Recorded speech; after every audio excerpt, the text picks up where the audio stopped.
Voltamos aqui com os analistas. Hoje nós recebemos o padre Carlos José Ramos e conversamos um pouco sobre religiosidade católica, sobre carnaval, já falamos, e sobre quaresma. Padre, qual que é o significado da quaresma para o povo católico? Quaresma, no termo, vai vir de quadragésima, do latim, que de fato são os 40 dias antes do tríduo pascal. Na verdade, a quaresma ela começa ali depois do ano 350, depois de Cristo. Ela não existia antes, existia o tríduo pascal, a quinta, a sexta e o sábado santo e a Páscoa. Ela está totalmente relacionada com a Páscoa, é a grande festa da igreja, o mistério pascal de Cristo.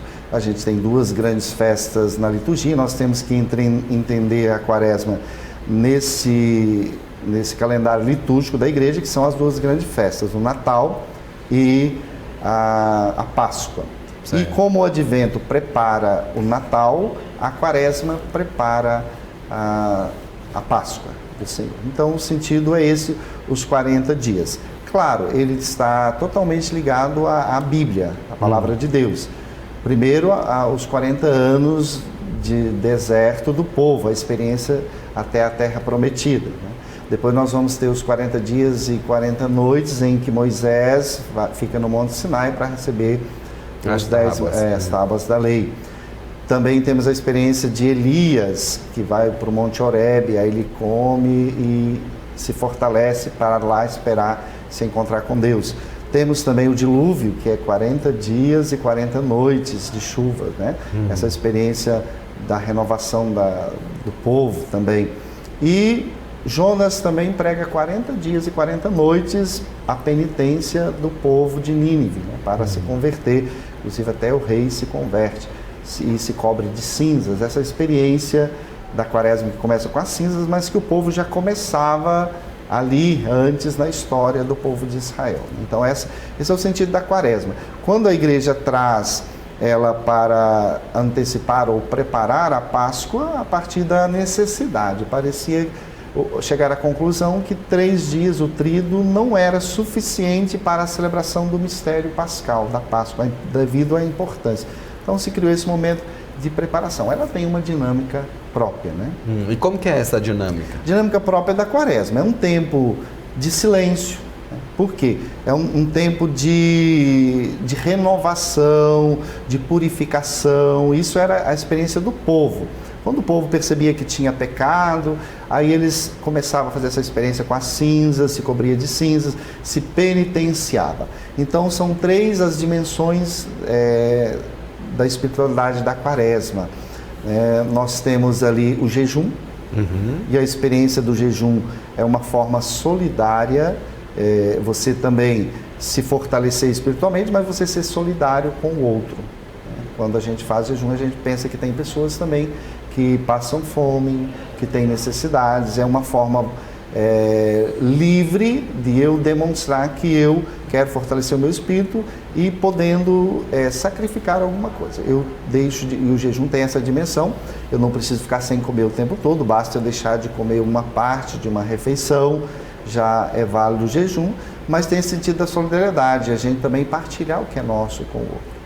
Tem muita gente que faz uma experiência de sacrifício na quaresma. Não vou tomar cerveja, não vou comer chocolate, mas o sentido verdadeiro é eu solidarizar. O que eu economizo eu posso também compartilhar com quem não tem, né?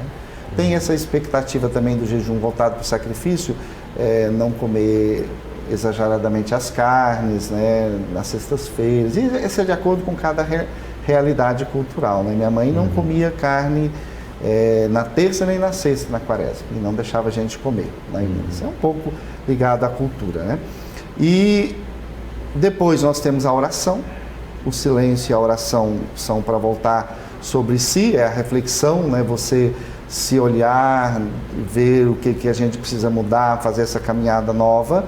E por último, o que chama de esmola ou a caridade, que é esse espírito de servir o outro, de ajudar o outro. Por isso as campanhas que se fazem, né, na campanha da fraternidade, que é ligada aqui no Brasil com a CNBB, aí se faz uma coleta no Domingo de Ramos, que é para esses fins de solidariedade também, né? Então são essas 3 dimensões: o jejum, a oração e a caridade ou a esmola. É o que está lá no Evangelho de Mateus, né? No Sermão da Montanha. Então, para que a gente jejue, reze e faça a caridade também. Padre, a igreja, né, é uma instituição secular, todo mundo sabe, atravessou, né, talvez seja a instituição que mais longeva, né, da história da humanidade. E isso, né, como o senhor falou, começou com a tríade, né? Hoje em dia já mudou um pouco, né? O senhor falou ainda há pouco que desvirtuou um pouco. Eu tenho que comer chocolate, eu não posso comer. Eu tenho que comer peixe na sexta-feira. Aquilo ali foi se adquirindo costumes, foi mudando à medida que a sociedade vai caminhando para frente, né? Muda a forma de comunicação, muda a forma de manter a tradição. Como a igreja vê tudo isso, né? E também assim, com o advento das outras religiões, como a neopentecostal, que inclusive teve até um atrito clássico aí há uns 10 anos atrás, quando um pastor chutou a imagem de Nossa Senhora da Aparecida, isso causou uma rusga muito grande, né? Como é que a Igreja Católica assim, vê isso, assim, essa questão do comportamento social e da sua influência ali na manter sua tradição? Claro, a tradição, a Igreja se baseia na Palavra de Deus, bem como outras formas de expressão de religião a partir da palavra, e nós temos a tradição da igreja, né, o magistério que a gente diz, que vai sustentando a dinâmica da igreja. Veja, a base é a palavra de Deus é atual sempre. Agora, a realidade do povo, ela vai mudando. Quantas vezes as pessoas vai ter mais dificuldade em comprar um bacalhau do que em comprar 1 quilo da carne. Isso é uma realidade social do povo. Então a igreja, ela não é fechada quanto a isso. A questão é bastante da cultura religiosa de um povo. A carne é porque na carne tem o sangue, no sangue está a vida. Isso é da cultura judaica. Por isso se pode evitar, mas também era a carne que mais se comia na época e tal. Mas isso não é hoje um empecilho, né? De forma alguma. Hoje você vê com outra realidade, você olha para as necessidades do povo e a igreja também vai se adequando a essas necessidades de um povo. E a forma, e de fato há essa influência, porque a Igreja Católica foi por um bom tempo a única forma de pensar religiosa. Hoje já tem outras formas de pensar, outros jeitos de se pensar, né? Ou de vivenciar ou de experimentar a fé. Mas podemos perceber, o jejum é presente em todas as religiões. E o jejum hoje é interessante, né? Tem a dieta do jejum, né? Que está sendo adotada inclusive pelos artistas, né? E tem essa dinâmica. Vira moda, né, padre? Isso, virou quase que moda. Mas porque ela tem essa dinâmica da autopurificação também. Isso era para o povo na sua fé, purificar o corpo e o espírito, né? O sentido do jejum.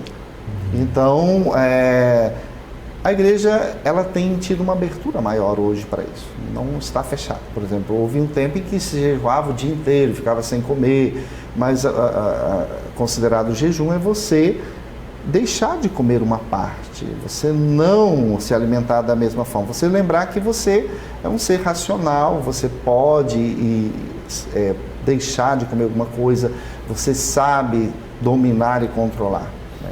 E isso a partir de uma experiência com Deus, com uma finalidade. Isso, o espírito da Quaresma está muito voltado para o Cristo sofredor.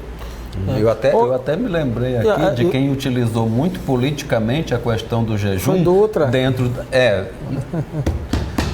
Com o perdão do telespectador, eu ia falar de Gandhi, né? Que transformou o jejum, ele dizia, vou jejuar para refletir, e depois se transformou em greve de fome, né? Enquanto os ingleses não se retiraram da Índia. Mas desculpe interrompê-lo, pode falar. Viu, padre?